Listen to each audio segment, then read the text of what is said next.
Salut à tous et bienvenue sur la chaîne de Sportivity.fr. On se retrouve aujourd'hui avec un nouveau test d'une montre destinée aux sportifs mais pas que. Il s'agit de la toute nouvelle Fitbit Blaze.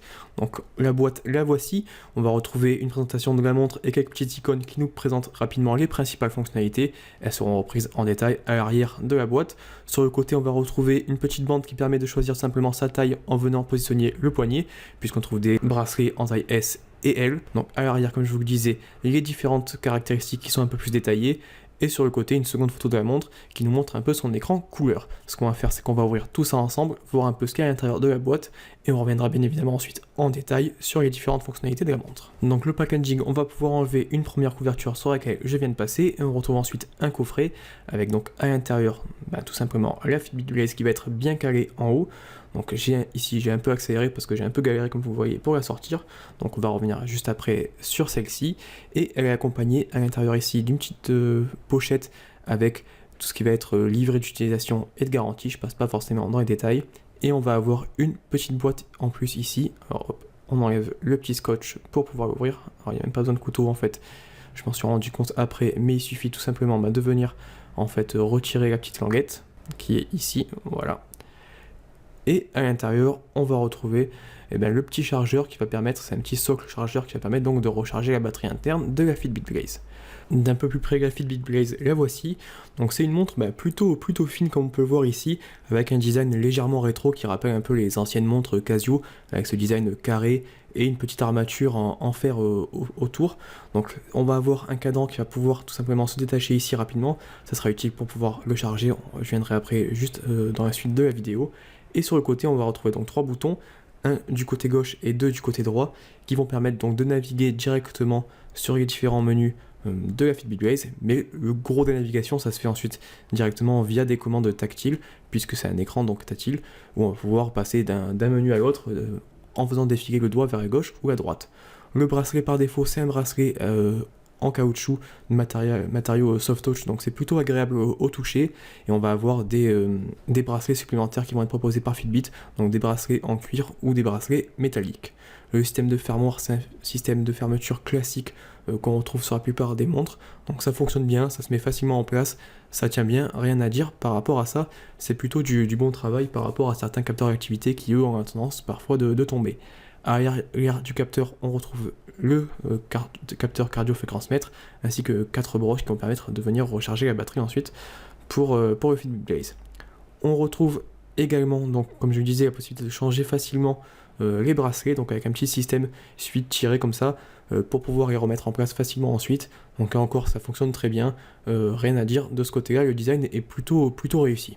Au niveau de l'ergonomie et de la navigation, donc comme je l'ai dit, on va principalement utiliser des commandes tactiles. Donc on va avoir ici un premier écran avec l'heure et la date. On pourra changer l'aspect visuel de cet écran directement depuis l'application.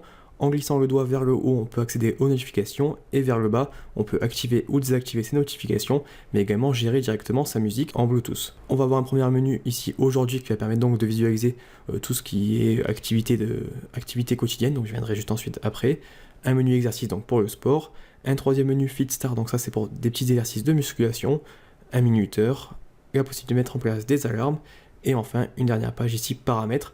Donc on a des petites animations à chaque fois lorsqu'on appuie sur un petit bouton, c'est plutôt sympa. Visuellement, personnellement, j'aime bien, même si c'est parfois pas forcément très fluide.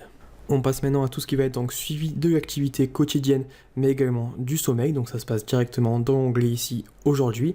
Donc en cliquant dessus, on va accéder au nombre de pas qui ont été réalisés depuis le début de la journée, à notre fréquence cardiaque au repos, à la distance parcourue, donc tout ça, ça se fait en faisant défiler les applications avec le doigt, au nombre de calories ou encore aux étages qui ont été montés. Donc il n'y a pas forcément de graphique ici, tout ça, ça se fera directement depuis l'application que je vais vous présenter tout de suite. Toutes les données, elles sont transmises automatiquement via Bluetooth vers votre smartphone, et on va retrouver donc par défaut ici un récapitulatif de votre activité quotidienne avec les calories brûlées, les exercices effectués ou par exemple le nombre de pas. En cliquant dessus, on va pouvoir accéder à un détail avec une historique des derniers nombres de pas réalisés durant les dernières semaines, et ça pareil pour la plupart des indicateurs qui sont calculés, donc la distance, les étages, les minutes actives, etc. etc.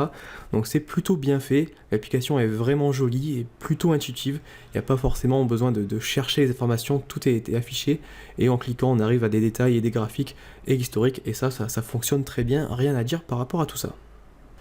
En plus de suivre l'activité quotidienne, une des forces du Fitbit Blaze, c'est bien évidemment de pouvoir suivre vos exercices. Donc ça se passe dans cette partie exercices, on va pouvoir enregistrer des entraînements de jogging, de vélo, de musculation, de tapis de course, de vélo elliptique, etc. etc. Donc ça c'est plutôt simple, mais il faut prendre en compte qu'il n'y a pas forcément de GPS dans la Fitbit Blaze. Donc ça va prendre le GPS du téléphone, donc il faudra, lorsqu'on va sortir courir, avoir le GPS et son téléphone activé sur soi. Donc ça c'est un des avantages par rapport à des modèles comme la Garmin FR235 par exemple, qui embarque directement un GPS, ou encore la TomTom Spark qu'on testait récemment. Donc une fois la connexion établie, il suffit de cliquer sur c'est parti, et on va avoir donc plusieurs indicateurs. Donc ici l'allure moyenne, les calories, donc ça se fait défiler encore une fois avec le doigt, le nombre de pas, l'horloge actuelle, la distance parcourue, et on revient sur la fréquence cardiaque. Donc en dessous, on va avoir une seconde option avec donc le chrono qui va être activé en permanence. On peut choisir bien évidemment l'indicateur qui reste ici affiché en permanence, et on aura ensuite un petit bilan de sa sortie une fois que celle-ci est terminée. Tout ça ensuite c'est envoyé directement vers l'application mobile, donc de la même manière que pour le suivi d'activité, et on va pouvoir retrouver tous les détails de sa sortie, puisqu'on ne va pas avoir directement en fait d'historique sur la montre. Et ça, c'est un petit défaut par rapport à des modèles de chez Garmin ou encore de chez TomTom par exemple. Donc, comme je le disais, dans l'application, on retrouve un historique de ces différentes sorties. Donc, ce qui est plutôt pas mal, c'est qu'on va avoir une option qui permet d'enregistrer automatiquement les sorties. Donc, par exemple, pour la marche, ça marche également. À partir du moment où on va faire 5 minutes de marche, ça va être comptabilisé directement en tant qu'exercice. Donc là, si je prends une session de jogging par exemple, on va avoir une carte en haut, les différents temps par kilomètre, les zones passer dans les différentes fréquences cardiaques, une petite courbe sur la fréquence cardiaque, une autre sur les calories brûlées, et l'impact donc de la sortie sur le suivi d'activité quotidienne. Donc encore une fois, c'est plutôt bien fait, le tout c'est intuitif, même si on ne retrouve pas toutes les informations que l'on pourrait espérer sur une montre vraiment destinée aux sportifs, comme des modèles de chez Garmin, comme je le disais précédemment. Une des nouveautés de ce modèle Fitbit Blaze, c'est donc l'intégration maintenant de FitStar, qui est une application qui a été rachetée par Fitbit. Donc c'est une application de remise en forme et de musculation entre guillemets, qui va permettre ici de proposer trois types d'exercices, donc un échauffement, 7 minutes d'exercice quotidien ou 10 minutes d'abdos. Donc si on prend par exemple ici la session 7 minutes d'exercice, on va pouvoir retrouver une liste des petits exercices, dans ces exercices qui se font principalement avec le poids du corps, donc des pompes, des abdos, des planches latérales, etc., etc. Et en cliquant sur Play ici, on va avoir tout d'abord une petite présentation de l'exercice en question. Donc pendant une dizaine de secondes, ça nous montre le mouvement à réaliser, et on va ensuite faire nous-mêmes donc ces mouvements pendant 30 secondes avec la fréquence cardiaque qui va être calculée en même temps, et ainsi de suite. On va passer d'un exercice à l'autre pour faire à peu près 7 minutes d'exercice quotidien.